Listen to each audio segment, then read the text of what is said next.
Sometimes it's not failure that breaks us. It's the fear of being seen losing. We can post the wins, celebrate the highlights, but when things fall apart, we go silent. And I'm guilty of that too.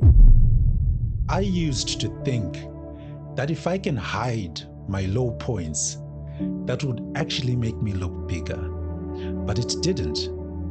It only made me smaller.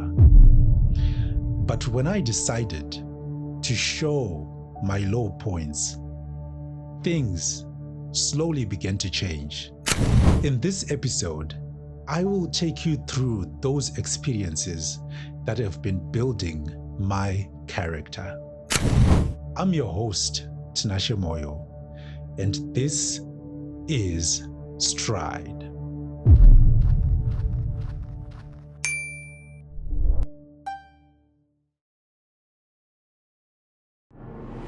This podcast is about taking bold first steps, the ones that take us through the dark moments into the brighter days, all the way up to the moments of clarity. Thank you guys for tuning in. It really means a lot. Now, let's talk about building character. Now, first off, ladies and gentlemen, I'm tired. Yes, I wanted to sleep. I mean, this is just me thinking out loud. I just have to get through this, but I'm sorry I wasted a few seconds of your time. So I'm just gonna proceed. So the first experience that I would like to talk about, I'm sure most of you guys know. If you didn't, now you do. I am a huge Manchester United fan, die-hard Manchester United fan. And if you've got a problem with this, well, it's your own funeral. And by own, I mean an unattended funeral. That's dark. I take it back. I'm sorry. So being the Manchester United fan, I think the previous seasons we haven't had the best seasons. So even at the start of this season it was hellish. Excuse me. We had Ruben Amorim, who eventually got sacked. And during his time, we were getting bashed. We didn't have the best performances. I once spoke a bit about that in an episode of mine called go just follow the link. Sure. Anyways, so by virtue of losing, there's people that celebrate our loss. You know, we've got guys from Arsenal, Chelsea, the biggest rivals, Liverpool. So many teams enjoy when we lose. And losing in football, if you are a football fan, you know what that is like. But for me, I've got a different approach when it comes to losing. When my team loses, I always make gold with that. I'm sure if you are close to me, if you have my contacts, I've made fun posts, especially on my WhatsApp status, about our loss to Arsenal, especially this season. We lost to Arsenal in our first game, and I was just like, oh, so yeah, we lost to Arsenal. Hospital visit hours are like this. Please bring flowers, stuff like that. I also made another cool post when Manchester United lost 4-1 to Newcastle. I think it was last season? Yeah, it was last season when I did the fantastic First Steps for Voices of Change campaign. We lost 4-1. and I actually used the number 4. So I always find ways to create magic using the losses, because I figured that if I personalized those losses, they would actually break me down and I wouldn't live the best life. And to be honest, I actually enjoy, of course, in the heat of the moment, you actually feel the pain. I don't know why my voice is cracking.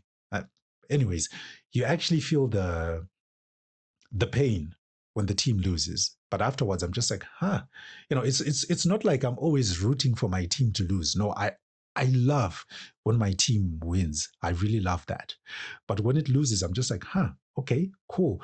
Because I know for a fact that there are other people out there, like other Arsenal fans, Chelsea fans, Manchester City fans, Liverpool fans, Newcastle fans, Tottenham Hotspurs fans. I should have said Spurs instead of the whole name. But anyways, there are people from, that support those teams that cannot handle defeat the way I can. So I figured, like, by virtue of that, it's like if you can laugh in the face of defeat, you take its power away. So that's like the biggest lesson in regards to building character for me. Like, okay, when you lose, you can actually laugh in the face of defeat, and you get, you get good vibes. I know it may not be easy for everyone, but you could try it. Maybe it could work. You never know. And then another experience. This is quite an interesting one for me. So I've spoken about Sima's iGo fitness classes in a few episodes. Um, so, like I said, I think in my previous episode or the episode before that, where I was saying I work in Borodale, so I'm much closer to the Simas iGo hub. So I attend the classes there like every day. It's Monday to Thursday, but I've got the privilege, the easy access to those classes. So after the classes are done, you know, people, like, we just link up after the classes, and then people just go outside into the car park. People start getting into their cars, and then you have me, who then goes to the public transport. So at first, there were days when I would go with Paddington and his wife, so we would live with, their car. Then there would be days where I had to go directly to the public transport. And man, that felt so, yeah, I felt so weak, because I was just like, everyone is going into their cars. And then there's me, the stepfather, just, you know, doing stepfatherish things. That's the worst line ever. But anyways, yeah, there's me going to the public transport, and I would feel small, like, man. Yeah, I think there was actually one moment where someone decided to give me a lift. They eventually became a friend, but the first time we actually started to link up, after the class, I was trying to fake a call, like I'm maybe calling an in drive or something, just to act serious, just so they could go away. And then when everyone would have left, then I would walk. They called me, no, not like phone call, like they were in the car. I was like 5 meters away from where they are. And that person was just like, how are you maneuvering? Like, how are you getting into town? It's just like, no, combis. Then they were like, come, I can drop you off into town. And yeah, from that day, well, it's not like every single day they drop me off into town, but from that day, we've developed a relationship where they're just like, after class, they'll be like, okay, I got to rush. So make sure you get your things and then we can go. So it's that person and another, well, I can't say another friend of mine, Rain included, especially during the times when his yoga class was still active.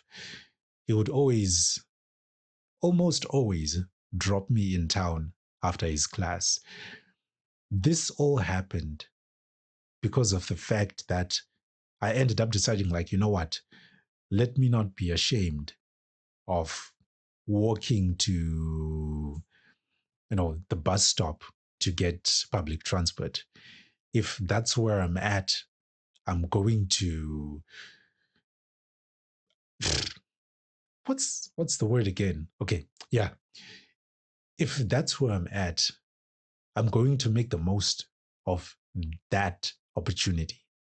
It doesn't matter. Like, even if people pass with their cars, you don't die. I never died. I'm still here. I'm still talking to you guys because I just decided to own up. And by virtue of that, that's when people started locking in, like, yo, what's up? I doing? Let's ride, let's roll, let's get into town. And that's that. So I just decided to own up, like, you know what? Hey, who cares if, people see me walking? Yeah. Like, that's why I have legs. I don't mean to be insensitive. But anyways, that's the point. Now, while we are still in the fitness area, it just I'm kind of digressing a little bit. It just it just reminded me of a time. Um, I think it was back in 2005. I think I was walking with the homies in the hood, and they were talking about hitting the gym. And so I was also interested in hitting the gym. So with one of the guys that was there, I was pretty close to one of the guys amongst the crew. And then I was just like, you know what? Because I was trying to fit in, I was just like, you know what?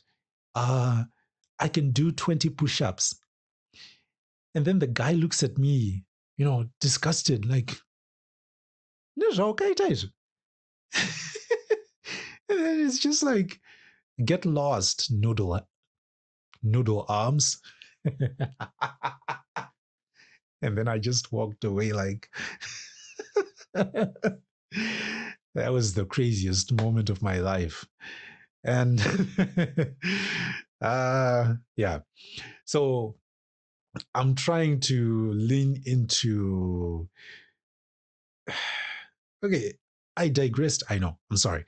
But even sometimes when I leave, when I get home from the fitness classes, usually it's either I'm wearing this or if you can remember the sleeveless hoodie that has black and mustard, I can be wearing those sleeveless items, right? One day I came across, excuse me, I came across two friends of mine, and one of them said to the other friend, "Oh, these days he's hitting the gym." and then and then the other friend and then the other friend uh looked at me surprised, and they went like, "You?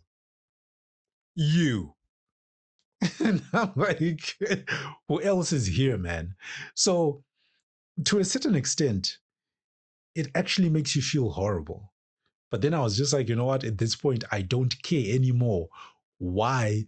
Because of the fact that from the fitness classes that I attend, I know for a fact, like, I'm not trying to brag. I'm just being honest.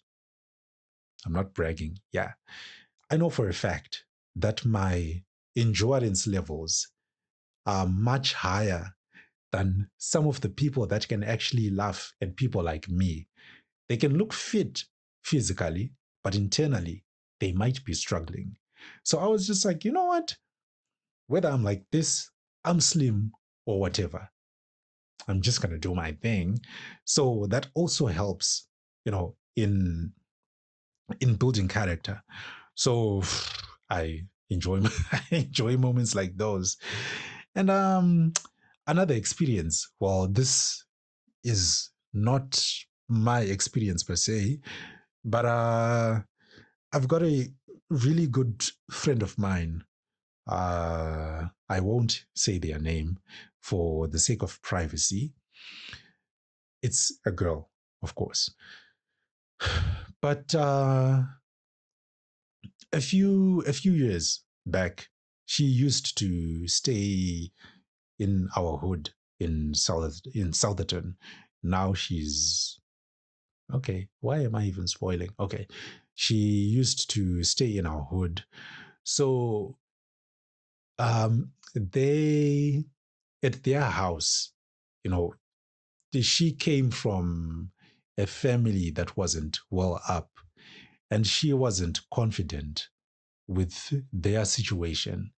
And she would always tell me, like, I'm unable to make friends because I'm ashamed of our background.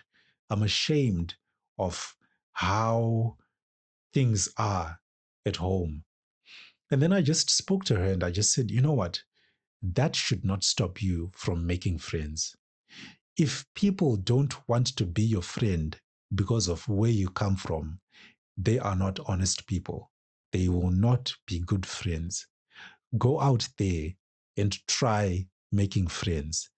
The one that connects with you based on the place you live in, based on where you currently are, is that true friend. And so she took my advice, and yeah, things actually changed for the better. Sometimes I would actually visit her and I would see like maybe 3 or 4 friends of hers. I'm like, okay, these are actually becoming regular people here. Like, I think they're taking my spot, you know what I mean? But I was so happy because you could see how happy she was because she was genuine. She understood the assignment that you don't have to hide your struggles. So I was really, really happy with that. And now she's happily married. She's able to do things for her family. God has been blessing her, and even the family has been blessed as well. So that's one thing that I really liked about that particular experience. Now, there's also one thing that's super interesting for me. There's this thing about, so, you know, creators, especially YouTubers, there are people, listen, I get it, to each their own. There are, there are people who make fun of YouTubers' expressions. You know how YouTubers are, especially if you look at a guy like Mr. Beast, he usually has expressions like, hey, okay, real quick, I have this thing called temporal mandibular disorder. It's a jaw thing. It was caused by emotional distress, something that I went through a couple of years back. I will definitely talk about it in future episodes. The reason why I actually brought this up, it wasn't part of the whole plan, but me being able to tell you guys that I have something that was caused by stress. At that point in time, I wasn't able to talk about it. I didn't want to talk about it because I feared judgment. But now I'm just like, you know what? I developed this thing. So in case you heard the crackling sound, it's that kind of thing. Excuse me. So anyways, back to the whole YouTube thing, right? Mr. Beast has, these funny little expressions like, ha, sometimes it's just like, you know, all these crazy expressions just for people to actually see the message that's being that's being spoken about in that particular video. So a lot of the times people laugh about it, but then I was just like, you know what, if I really want my channel to do well, to progress, I personally have to zone in on those particular expressions. At first, I never wanted to do any of those because I was just like, people are gonna start ridiculing me. But then I was just like, this is my thing. I will do if it feels right. If it feels like this is one thing about me. If I have an idea and I feel super anxious and stressed about it, it means I'm not supposed to proceed with that idea. But if I have an idea and I feel really, really good, I'm getting goosebumps like The Rock. And, I just feel so much joy. It means it's the right thing to do. And I go through it. So I had that idea like, okay, maybe I could try some of those expressions. And I had the goosebumps. So I was just like, you know what? Um, whether people say whatever they want, it's cool. I'm going to do it. So it's another way of building character. And there's also one of these, this interesting thing, another experience as well. So I'm not too keen on the motivational speaker term. This is just a personal preference, but I think it also has to do with how some how best can I put it? How some motivational speakers are labeled. But I guess it's something that has to do with, let's take, for example, there are those speakers that like to force their ideas onto people. Like what I say goes, you know. But for me, it's a different story. When I'm here, when I'm sharing my experiences, I'm telling you the things that I've gone through, and I'm picking lessons from that to try and help you. But that doesn't mean I'm saying everything that I say has to work for you. What I simply say is take what works and leave what doesn't. Fair enough? Yeah. So that's that's pretty much that. I initially thought about leaving it out, but then I was just like, yeah, you know what? Let me just take it away. So, anyways, that's that's the whole idea. So, anyways, with that being said, the moral. Ooh, sorry. Um, uh, the moral of the story is this: many people only want to show up when there's wins. They only want to look good, when there's wins. But I mean, we need to own even our flaws, because those little things are the things that can actually make us strong. You know, you just have to show up boldly. Like, character is not only built when you win, it's also built when you lose. So be confident with where you are. Do not be ashamed. People are always going to talk, people are always going to judge. But if you can do your best to move right through all of those things, you will be okay. So, yeah, take that step and see how best you can own your flaws. And by virtue of that, we have come to the end of the episode. Thank you guys for taking the time to listen to my wonderful experiences. Crazy, of course.